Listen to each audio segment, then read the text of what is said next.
ಕರ್ನಾಟಕ ರಾಜ್ಯಾದ್ಯಂತ ಈಗ ಮಹದೇವಪ್ಪನವರಿಗೆ D K Shivakumar ಅವರ ಸಂಪುಟದಲ್ಲಿ ಸಚಿವ ಸ್ಥಾನ ನೀಡಬೇಕು, ಅದು ಸೋಷಿಯಲ್ ವೆಲ್ಫೇರ್ ನೀಡಬೇಕು, ಇಲ್ಲಾಂದರೆ DCM ನೀಡಬೇಕು ಅಂತೇಳಿ ನಮ್ಮ ಮನವಿ ಇತ್ತು. ಇಡೀ ದಲಿತ ಸಮುದಾಯ ಇವತ್ತು 70 ವರ್ಷಗಳಿಂದ ನಮ್ಮ ಪೂರ್ವಜರು ಕಾಂಗ್ರೆಸ್ ಪಕ್ಷವನ್ನು ಆಯ್ಕೆ ಮಾಡಿಕೊಂಡು ಓಟ್ ಅಲ್ಲಿಗೆ ಯಾವ ಪಕ್ಷನೂ ಗೊತ್ತಿಲ್ಲ ನಮ್ಮ ದಲಿತ ಸಮುದಾಯಕ್ಕೆ, ಅಲ್ಲಿಂದ ಓಟ್ ಹಾಕೋ ಬಂದಿರೋ ನಮ್ಮ ದಲಿತ ಸಮುದಾಯನ ಇವರು ಮುಖ್ಯಮಂತ್ರಿ ಕೊಡ್ದಿರೋದೇ ತಪ್ಪು. ಇವತ್ತಿನ ದಿನ ನಾವೆಲ್ಲ ಬೀದಿಗಿಳಿದು ಒಂದು ಸಚಿವ ಸ್ಥಾನನ ಭಿಕ್ಷೆ ಬೇಡಂಗಾಗಿದೆ ಅಂತ ಹೇಳಿದ್ರೆ ನಮ್ಮ ನಾಯಕರುಗಳು ತಿಳ್ಕೋಬೇಕು. ಹೊಸದಾಗಿದ್ದಿದ್ರಲ್ಲ ತಾವುಗಳು ತಮಗೂ ಬೇಕು ಅಂತ ನೀವೇನು ಕೇಳ್ತಿದ್ದೀರಿ, ನಿಮಗೆ ಸೀನಿಯಾರಿಟಿ ಭಾಳ ಮುಖ್ಯ ಆಗುತ್ತೆ, ಅನುಭವ ಮುಖ್ಯ ಆಗುತ್ತೆ.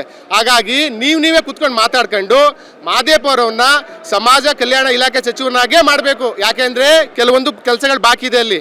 ಹಾಗಾಗಿ ಅವರು ಈಗ ಅಲ್ಲಿ ಬಹು ಮುಖ್ಯ, ಅವರು ಸಮಾಜ ಕಲ್ಯಾಣ ಇಲಾಖೆನ ಬಹು ಯಶಸ್ವಿಯಾಗಿ ನಿರ್ವಹಿಸ್ಕೊಂಡು ಬಂದಿದ್ದಾರೆ.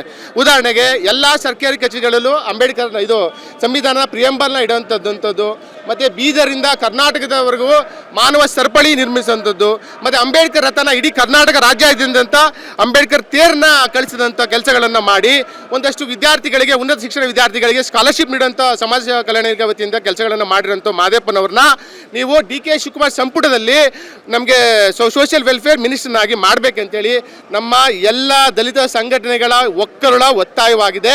ತಾವು ಕೂಡ ಈ ಮೀಡಿಯಾದಿಂದ ಸಪೋರ್ಟ್ ಮಾಡಬೇಕು. ನಮಗೆ ನಾವು ಯಾವಾಗಲಿಂದನೂ ವಂಚಿತರಾಗೇ ಬರ್ತಾ ಇದ್ದೀವಿ. ನೋಡಿ, ಇವತ್ತು ವರ್ಕಿಂಗ್ ಡೇ, ಇವತ್ತಿಲ್ಲಿ ಸಾವಿರಾರು ಜನ ಸೇರಿದ್ದಾರೆ ಅಂತ ಹೇಳಿದ್ರೆ ಎಲ್ಲ ಕೆಲಸ ಕಾರ್ಯಗಳ ಬಿಟ್ಟು ನಮ್ಮ ಸಮುದಾಯ ನಾಯಕ ಪರವಾಗಿ ಬಂದಿದ್ದೀವಿ. ನಮ್ಮ ಸಮುದಾಯದ ನಾಯಕ ಇಲ್ಲ ಅಂತ ಹೇಳಿದ್ರೆ ನಮಗೆ ಧ್ವನಿ ಇಲ್ಲ ಮೇಡಮ್.